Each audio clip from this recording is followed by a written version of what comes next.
안녕하세요. 조용한 동네의 조용한 집에서 생활하는 적막한 찻집의 하숙생, 차숙생입니다. 마음의 상처를 입는 사람들이 쉽게 잠을 이루지 못하는 밤이 점점 늘어나고 있다는 생각이 들어요. 저는 잡생각이 많아질 때 운 좋게 비가 내리면 창가에 걸터앉아 비몽을 하거나 좋은 글을 읽으며 마음을 다독이고는 합니다. 그런 저의 방법이 잘 전달되어서 영상을 보시는 분들의 마음을 어루만졌으면, 최소한 휴식에 도움이 되었으면 하는 마음으로 유튜브 업로드를 결심하게 되었습니다. 오늘 소개해드릴 책은 평범한 사람들의 스토리로 감동을 자아내는 모리사와 아키오 작가의 무지개 고지의 찻집입니다. 작가의 고향인 치바현에 실제로 존재하는 무지개 케이프 다방을 취재하여 가구의 배치부터 다양한 수작업을 통해 세워진 찻집의 모습을 디테일하게 묘사하고, 나아가 찻집 주인 에스코가 그녀의 마법으로 손님들을 치유하는 과정이 담긴 따스한 판타지가 가미된 작품입니다. 한적한 시골 마을, 해안 절벽 끝 찻집을 운영하고 있는 에스코는 그곳을 우연히 방문하게 되는 손님들에게 서서히 그들의 응어리가 치유되는 마법 같은 시간을 제공합니다. 맛있어져라, 맛있어져라. 진심 어린 마법의 주문이 고스란히 담긴 커피는 신비로울 정도의 풍미를 내고, 손님이 처한 상황을 알기라도 하는 것처럼 선곡된 곡은 찻집 안을 잔잔하지만 가득하게 채워주며 다양한 사연을 가진 손님들을 위로해주고 또 새 출발을 할 용기를 북돋아줍니다. 무지개 고제 찻집에 등장하는 손님들은 우리가 일상에서 접하기 쉬운, 혹은 한 번쯤은 겪었을 법한 사연들을 가지고 있습니다. 때문에 책을 읽다 보면 마치 실제로 에스코시의 찻집에 방문하여 진한 커피, 음악과 함께 내 마음이 치유되는 것과 같은 기분을 느낄 수가 있습니다. 책의 모든 페이지를 읽어드릴 수는 없지만 일부분을 감상하며 저 먼 절벽 끝 그녀의 찻집으로 함께 가보실까요? 제1장 봄, 어메이징 그레이스.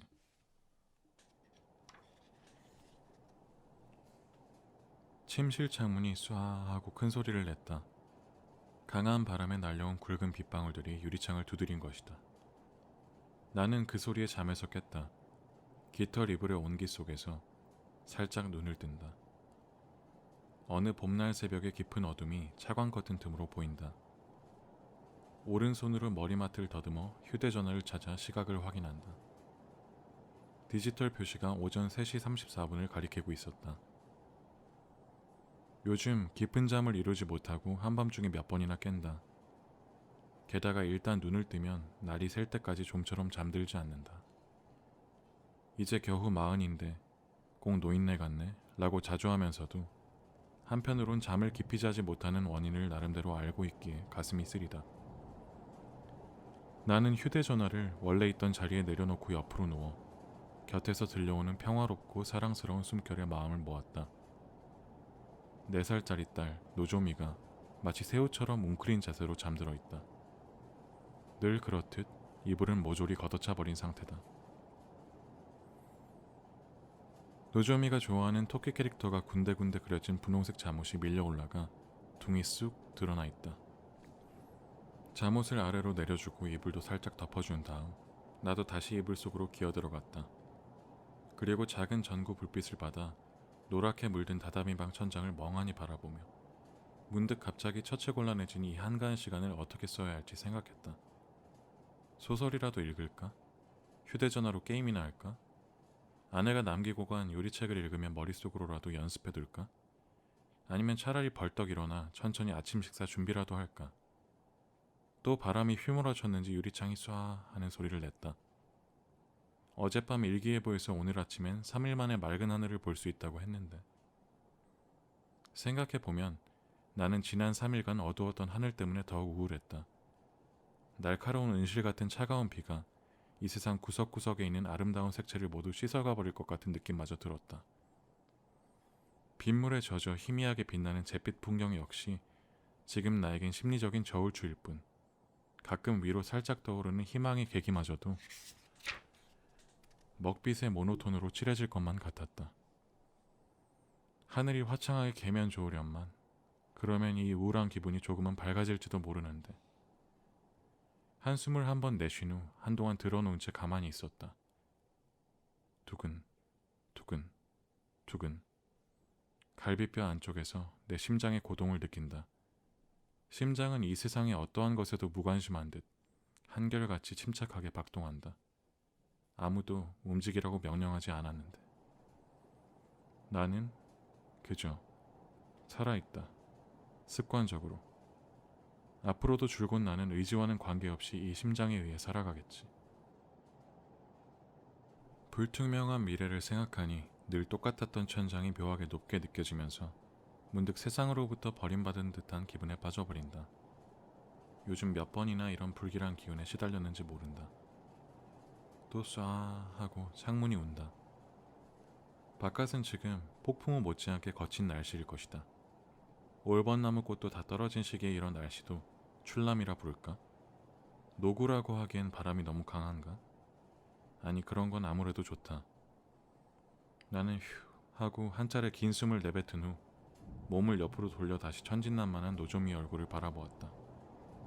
딸은 색 하고 일정한 리듬으로 편안한 숨소리를 내고 있다. 얼마 전까지만 해도 이 자그마한 방에 이불 3개를 나란히 깔고 내 천자로 누워 셋이 함께 잠을 잤다. 그때는 이 4평짜리 방이 비좁지 않았던가? 똑같은 방이 이불 하나 줄었다고 이렇게도 으스스할 만큼 넓게 느껴질 줄은 몰랐다. 아내 사이코가 사용하던 이불은 이미 벽장 깊은 곳에 넣어버렸다. 앞으로 2번 다시 노조미에게 내 천자의 행복을 맛보게 해줄 수 없다고 생각하니 또 기분이 우울해진다. 나는 잠든 딸의 앞머리를 살짝 쓸어올리듯 쓰다듬었다. 가늘고 부드러운 아이 특유의 머리카락. 이제야 나는 살짝 드러난 이마 모양이 세상을 떠난 사이코의 이마와 똑 닮았다는 사실을 깨달았다. 한참 동안 딸의 머리카락을 일정한 리듬으로 쓰다듬었다. 미지근한 물방울이 내 양쪽 볼을 주르르 타고 내려와 낡은 시트를 적셨지만 그만 내버려 두었다. 난 그저 입술을 꼭 다문 채 자칫하다간 목구멍에서 새어나올 것 같은 오열을 억누르는 것만으로도 벅찼다. 사이코를 이룬 후 허락된 첫 눈물은 나조차 기묘하게 느낄 정도로 끝없이 흘러내렸다. 결국 이불에서 나오기로 했다. 자고 싶어도 잠이 들지 않았고 목도 말랐기 때문이다. 세면대에서 물 한 컵을 마시며 한숨 돌린 다음 이빨도 닦고 세수도 했다. 그리고 부엌 구석에서 강배전으로 볶은 원두를 커피밀로 쓱쓱 갈았다. 조금 거칠게 간 커피콩을 드립식 커피 메이커에 넣고 스위치를 누른다. 실에 있는 TV를 켜고 소리를 낮췄다. 날이 새기 전 이 시각에는 어떤 채널이든 비슷비슷한 홈쇼핑 프로그램만 흐른다. 그래도 홀로 소리 없는 정막을 견디는 것보단 낫다는 생각에 TV를 켜둔 채 리모컨을 테이블 위에 올렸다. 거기에 오사와 가스이코님이라 적힌 수수한 디자인의 봉투가 놓여 있었다. 장의사가 장례식에 대해 미리 협의하면서 준 것이다. 봉투 속 용지에는 장례식의 상세한 절차와 상주인 내가 해야 할 일이 일람표로 알기 쉽게 설명되어 있다. 지난 며칠간 몇 번이나 이 차트를 들여다보았는지 모른다. 부모님이 아직 건강하게 살아계신 나는 상주 노릇이 처음이라 이 일람표는 장례식을 치르는 동안 든든한 길잡이가 되어주었다. 급성 골수성 백혈병에 걸린 사에코가 병원에서 숨을 거둔 후 내 주변 상황이 내내 어지럽게 돌아가는 바람에 솔직히 아내의 죽음을 차분히 슬퍼할 여유가 없었다. 그보다 죽은 사에코와 그녀의 부모님을 위해서 장례식을 부족함 없이 치러야 한다는 책임감을 강하게 느꼈기 때문이다.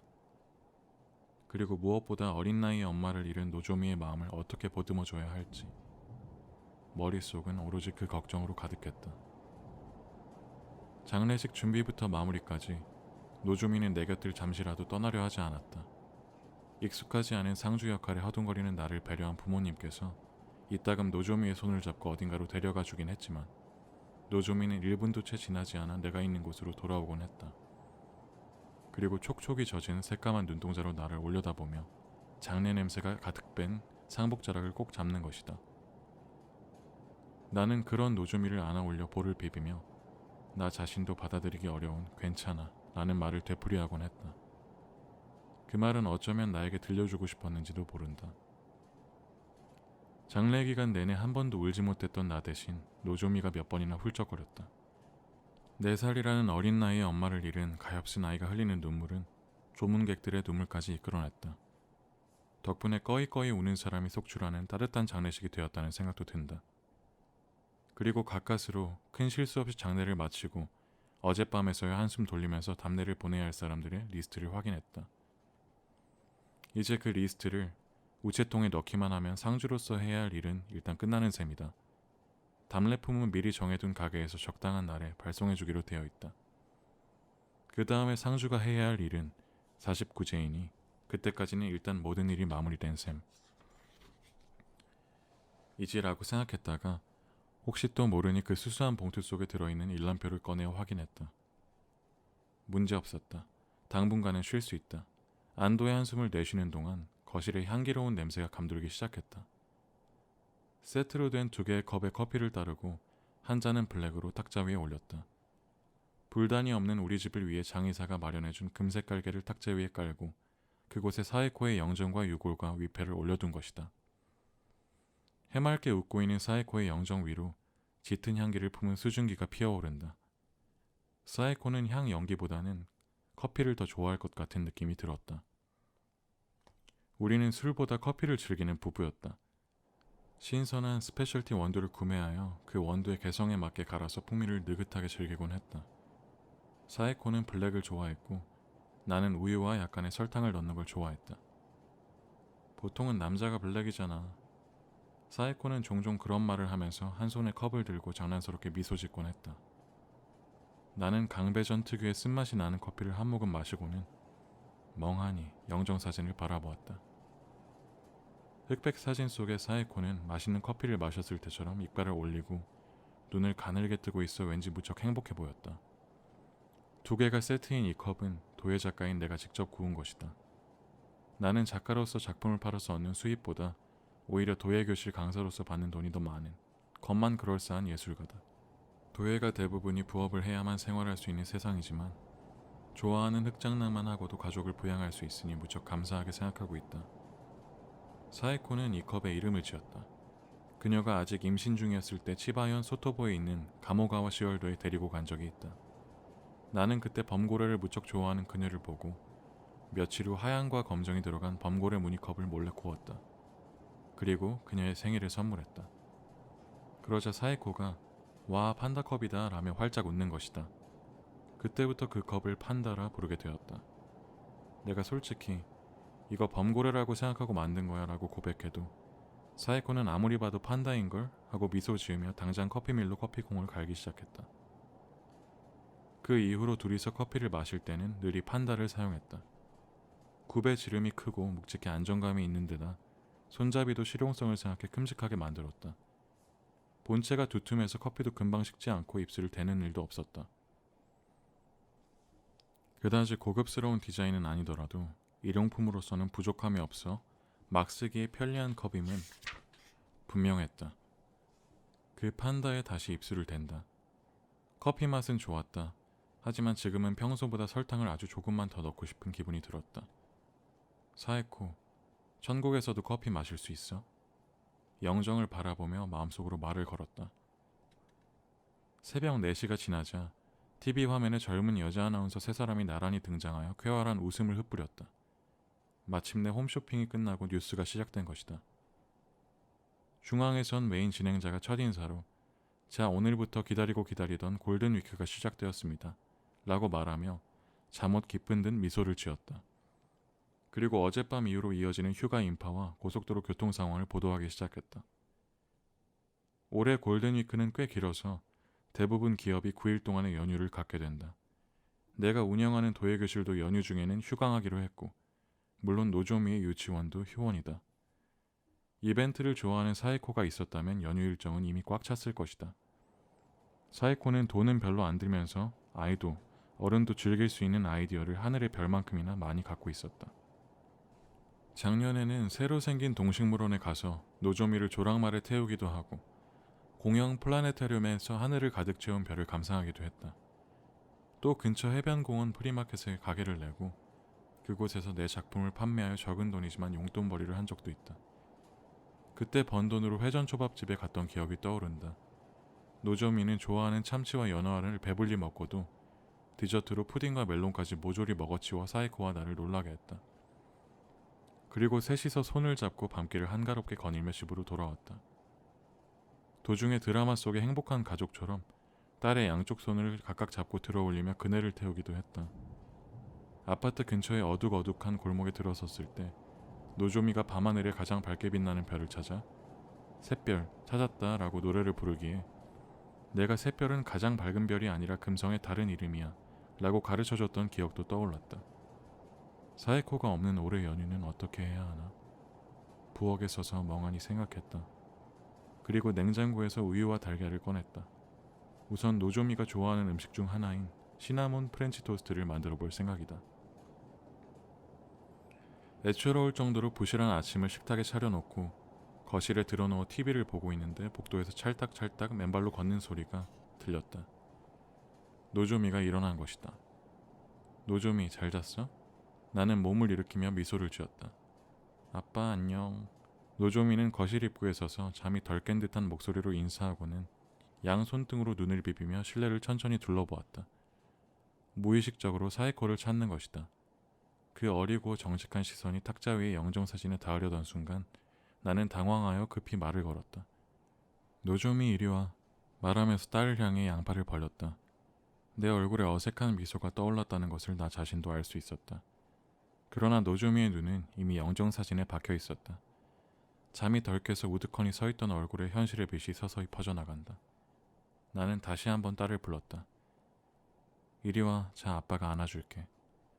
마침내 이쪽으로 돌아본 노조미는 조금 빠른 걸음으로 다가와 책상 다리로 앉아있는 내 목에 양팔을 감으며 안겼다. 나는 딸의 몸을 힘껏 안고 자그마한 등을 톡톡 두드리며 머리카락에 코를 묻었다. 시나몬 프렌치 토스트 아빠가 만들었어. 메이플 시럽 듬뿍 뿌려서 같이 먹자.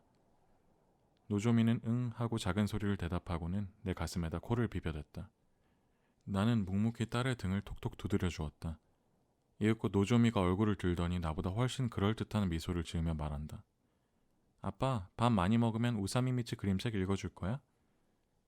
그래 좋아. 그 대신 잘 먹으면 읽어줄게. 우선 세수하고 양치질도 할까? 노조미는 응 하고 고개를 끄덕이며 세면대로 걸어갔다. 나는 그 뒷모습을 멍하니 바라보았다. 그러자 곧 세면대에서 불평 섞인 목소리가 튀어나왔다. 아빠 빨리 와. 퍼뜩 생각난 나는 황급히 일어나며 대답했다. 아 그렇지. 미안. 그랬다. 노조미는 아직 세면대 수도꼭지에 손이 닿지 않는다. 나는 노조미의 몸을 안아올려 수도꼭지 쪽으로 얼굴을 가까이 댔다. 자 이제 하세요. 안 돼. 아직 소매를 안 걷었잖아. 노조미가 안긴 채 답답하다는 듯한 표정을 짓는다. 아 그렇구나 미안. 먼저 수건을 꺼내는 거야. 그리고 소매를 걷고 물을 틀고 따뜻한 물이 나오면 안아서 세수를 시작하는 거라고. 사이코와 노조미는 매일 아침 이 순서로 세수를 하는 모양이다. 알겠어. 수건은 이건가? 응 그걸 세탁기 위에 두는 거야. 노조미는 설명하면서 잠옷 소매를 걷고 물은 너무 뜨겁게 하지 마 라고 요청했다. 넵 알겠습니다. 나는 군인처럼 경례하며 익살맞은 표정을 지었다. 아빠 먼저 가스 스위치를 켜야 해. 안 그러면 뜨거운 물이 안 나와. 그것도 알겠습니다. 노조미가 나를 보고 살짝 미소 지었다. 그리고 노조미를 안아올려 수도꼭지에서 흘러나오는 따뜻한 물에 닿게 했다.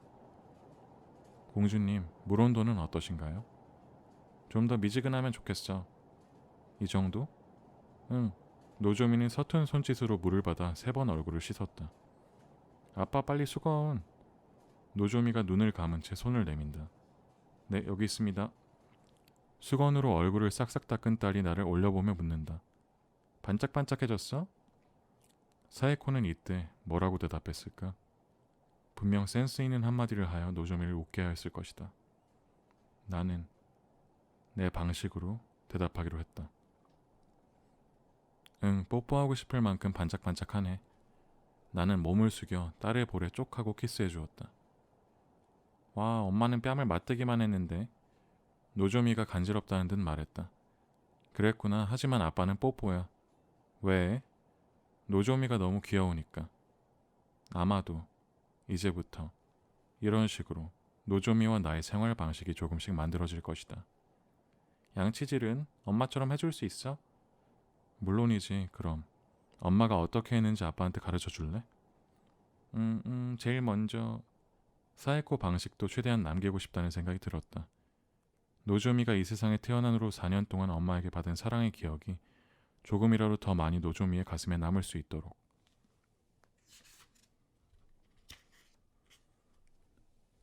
옷을 갈아입히고 코를 풀리고 아야 아야 라며 엄살 부리는 노조미의 머리카락을 빗겨주고서야 겨우 식탁에 마주보고 앉을 수 있었다.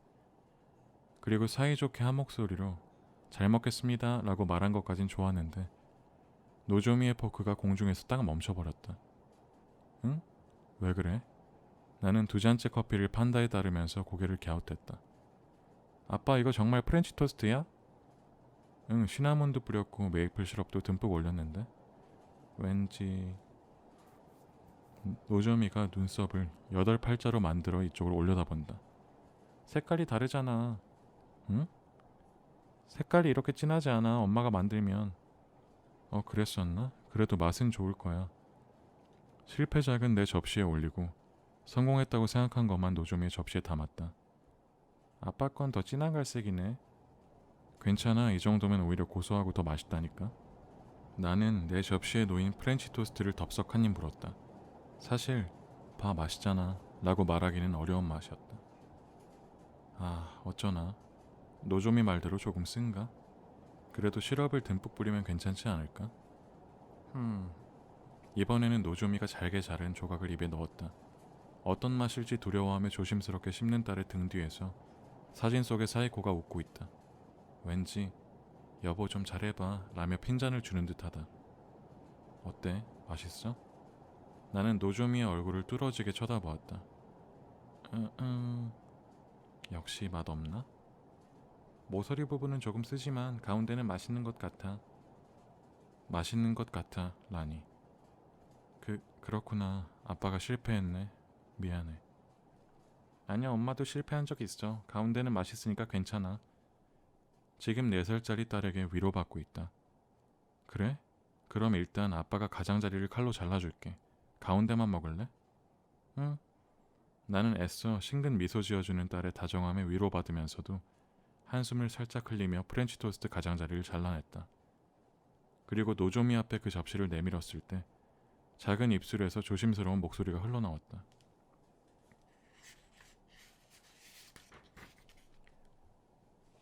아빠, 내 것 반 먹을래?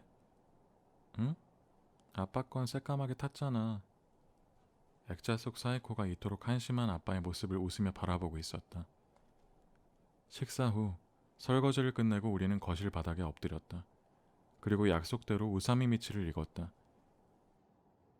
그림책의 주인공인 미미치는 노조미의 잠옷에 그려진 분홍색 토끼였다. 이야기 속에서 미미치는 가슴 설레는 일이 생길 때마다 엄마 토끼에게 엄마 행복의 두근두근 이라고 말하며 자기 가슴을 가리킨다. 그러면 엄마 토끼는 그 기다란 귀를 미미치 가슴에 대고 정말이네. 미미치의 두근두근이 그대로 전달되어 엄마도 같이 행복해졌어.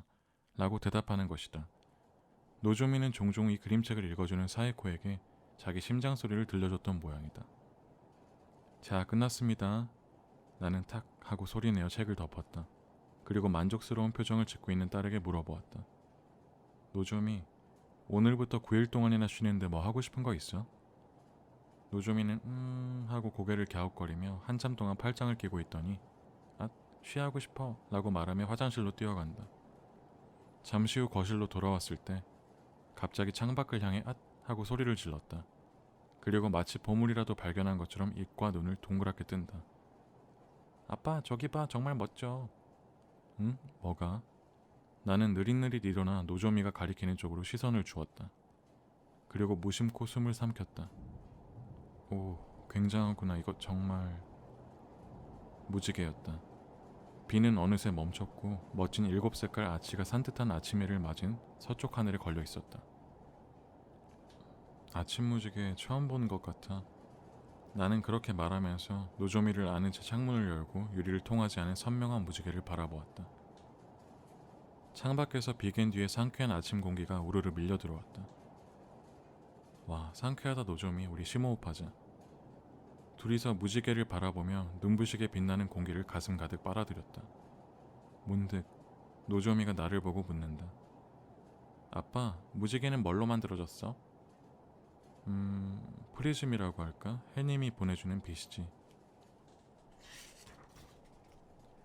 해님이 보내주는 빛? 7색깔 빛. 빛이 다리로 변해서 저기 걸려있는 거야? 그렇단다. 신기하지? 다시 생각해보니 정말로 신기했다. 태양 빛이란 원래 비친 물체의 색깔을 보이게 만들어줄 뿐 정작 자신은 투명한 존재가 아닌가? 그런데 그 보이지 않는 투명한 빛이 7개로 나뉘는 순간 무지개가 되어 마치 물체로서 존재하는 듯 보이게 된다. 저 무지개 한번 만져보고 싶다. 무지개를? 응, 저 갈색 건물 너머로 가면 만져질 것 같은데? 아빠 차 타고 가면 금방 갈 수 있지? 갈 수 있긴 하지만 도착했을 땐 이미 사라지고 다른 곳에 가 있을걸? 왜? 무지개는 원래 그런 거야. 그럼 따라가서 잡자. 아빠 차 빠르잖아. 노조미의 까만 눈이 넘친 호기심으로 반짝반짝 빛났다. 이런 딸의 표정을 보는 것이 왠지 무척 오랜만인 듯한 느낌이 들었다. 아빠 있잖아. 응? 그거 있잖아. 행복의 두근두근. 노조미는 자기 가슴을 손가락으로 톡톡 가리켰다. 나는 눈을 가늘게 뜨고 웃으며 그 작은 가슴에 귀를 댔다. 두근두근, 두근두근 하며 얼음보다 꽤 빠른 리듬으로 작은 심장이 열심히 뛰고 있었다. 노조미의 발랄한 생명의 음색. 생각해보면 그 음색은 사이코가 지녔던 생명의 증거 그 자체였다. 나는 얼굴을 들었다. 그리고 다시 한번 상쾌한 공기를 가슴 가득 빨아들였다. 좋아. 지금부터 아빠랑 같이 무지개 찾기 모험을 떠나볼까? 노조미와 나는 차를 갓길에 세우고 비에 젖은 길에 섰다. 비 온 뒤 특유의 먼지 냄새가 났다. 아련한 추억의 냄새다. 둘이서 맑게 갠 푸른 하늘을 바라보았다. 눈앞에 우뚝 서 있는 것은 무지개 다리 밑에 있던 그 갈색 건물이다. 당연히 그곳에 무지개는 없었다. 아, 무지개가 도망가 버렸어. 노조미가 눈썹을 팔자로 만들었다. 응, 무지개는 달리기가 빠른가 봐. 그래도 따라가 볼 거지? 어느 쪽으로 갈까? 나는 노조미의 머리에 손을 살짝 올리고 물었다. 이제부터는 노조미가 가고 싶어하는 방향으로 어디든 가볼 생각이다. 오른쪽으로 가든지 왼쪽으로 가든지 상관없다. 도중에 놀이공원이 나오면 놀아도 좋고 레스토랑에 나오면 밥을 먹어도 좋겠지. 바다든 강이든 산이든 재미있어 보이는 곳이 있으면 어디라도 들를 것이다. 아무튼 행선지는 노조미의 직감에 맡긴다. 이렇게 계획 없이 발길 닿는 대로 떠나보는 여행을 지금부터 해볼 작정이다. 아빠 생각에는 어느 쪽인 것 같아? 글쎄 오는 도중에 무지개가 없어졌으니 적어도 이쪽은 아닌 것 같아. 그렇구나. 그럼 저쪽일까? 오케이, 좋아, 가보자. 노조미가 손가락으로 가리킨 곳은 남쪽이었다. 나는 중고로 산 8인승 닛산 세레나를 가지고 국도에 들어서서 남쪽을 향해 달렸다. 노조미는 조수석에 설치된 카시트에 쏙 들어가 눈앞에 나타났다가 스쳐 지나가는 신기한 풍경을 실증도 내지 않고 바라보았다. 뒷좌석에 실은 짐은 지극히 단출했다. 며칠 동안 갈아입을 옷과 작년에 할인점에서 산 후로 한 번도 사용하지 않은 침낭 2개뿐이다. 적당한 숙소를 찾지 못하면 차 안에서 밤을 지낼 작정이었다. 뒷좌석 시트를 젖혀서 평평하게 하면 두 사람이 잘 만한 공간은 충분히 나온다. 아빠, 노래 틀어줘. 좋은 생각이네요, 공주님. 틀어줄게요. 나는 카오디오에 들어있던 CD를 그대로 재생시켰다. 곧바로 스피커에서 듣기 좋은 선율이 흘러나왔다. 트윈 기타의 산뜻한 전주. 사이코가 좋아했던 스피츠의 봄의 노래라는 곡이다. 밝은 미래를 생각하게 하는 노래의 전주를 들으면서 나는 내 심장 소리가 리듬을 잃고 흐트러지는 것을 느꼈다. 사이코가 이 차에서 마지막으로 들었을 음악. 분명히 이 CD였을 것이다. 나는 침을 꿀꺽 삼키고 가사에 가만히 귀 기울였다. 그리고 곧 내 귀를 의심했다. 놀랍게도 가사 한 구절 한 구절이 그야말로 지금의 나를 위한 응원가 같았다. 특히 이 절은 가슴이 미어질 정도였다. 혹시 사이코가 이 세상에 남겨질 나를 위해 이 CD를 넣어둔 게 아닐까? 그런 증명할 길 없는 이야기를 믿고 싶을 정도로 새콤달콤한 목소리가 영양 듬뿍한 격려의 샤워가 되어 내 가슴 쪽으로 흘러들어왔다. 이거 엄마가 좋아하는 노래지? 앞 유리 너머 높고 푸른 하늘을 응시하며 노조미가 말했다. 좋아했던 노래 라고 과거형으로 말하지 않았다는 사실에서 노조미의 심정이 느껴져서 나도 그만 울컥할 뻔했다. 그렇지, 왠지 마음이 상쾌해지는 노래네. 앞을 보고 평정을 잃지 않도록 노력하며 대답했다. 응, 노조미도 좋아해. 아빠도 좋아해. 국도의 흐름은 원활했다. 봄의 노래가 흐르는 동안에 나도 노조미도 아무 말도 하지 않았다. 차 안에서 사이코의 존재를 느끼고 있었던 것이다. 아마 노조미도 같은 것을 느끼고 있었고 그 느낌을 줄곧 간직하고 싶었기 때문에 아무 이야기도 하지 않은 것이리라. 운전하면서 운 좋게도 신호등이 연속해서 초록으로 바뀌었다. 나는 브레이크를 밟지 않고 이대로 어디까지는 갈 수 있을 것 같은 신비한 기분에 젖어들었다. 핸들을 잡은 채 노조미의 옆얼굴을 홀끗 보았다. 노조미는 여전히 머나먼 하늘을 바라보고 있었다. 입술 끝이 살짝 올라가 있는 옆얼굴이 늠름해 보였다. 왠지 희망에 찬 미래로만 나아가야겠다는 듯한 표정이다. 그리고 그 표정은 사이코와 많이 닮아 있었다. 이 차로 엄마를 데리러 갈 수 있으면 좋겠다. 문득 노조미가 이쪽으로 돌아보며 말했다. 그러게. 또 빨강 신호등이 초록으로 바뀌었다. 나는 계속 브레이크를 밟지 않고 달려간다. 엄마 하늘나라에 갔지? 하늘나라? 응, 도치기 이모가 그랬어. 사이코와 무척 친하게 지내던 동갑 사촌이다. 하늘나라. 응, 그렇겠다. 천국은 빛의 나라니까. 틀림없이 엄마는 하늘에 있다고 아빠도 생각해.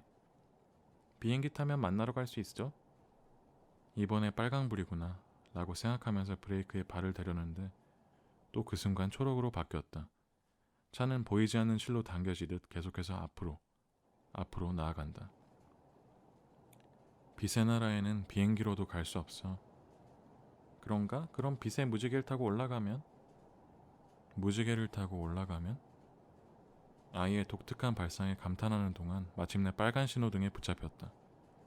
조수석을 보니 노조미가 절실한 눈빛으로 이쪽을 보며 내 대답을 가만히 기다리고 있었다. 무지개를 탈 수 있다면 어쩌면 갈 수 있을지도 모르겠다.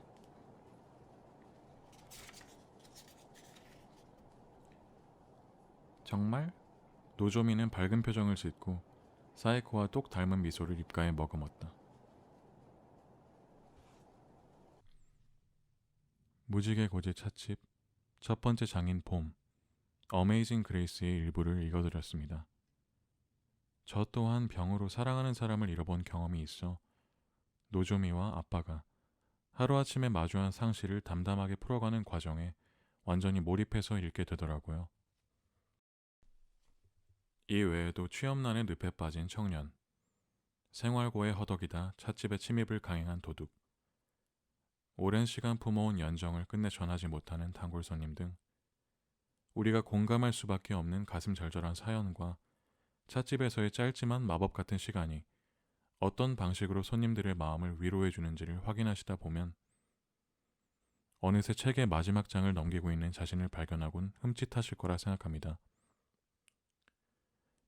손님들의 상처를 치유해주는 에스코 씨에게도 말 못할 그리움이 있어 이따금 창문 너머 바다를 응시하고는 하는데 에스코 씨의 시선 끝에는 뭐가 있을지 그 궁금증을 해결하고자 책 읽는 속도가 올라가실지도 모른다는 얘기도 덧붙이고 싶습니다.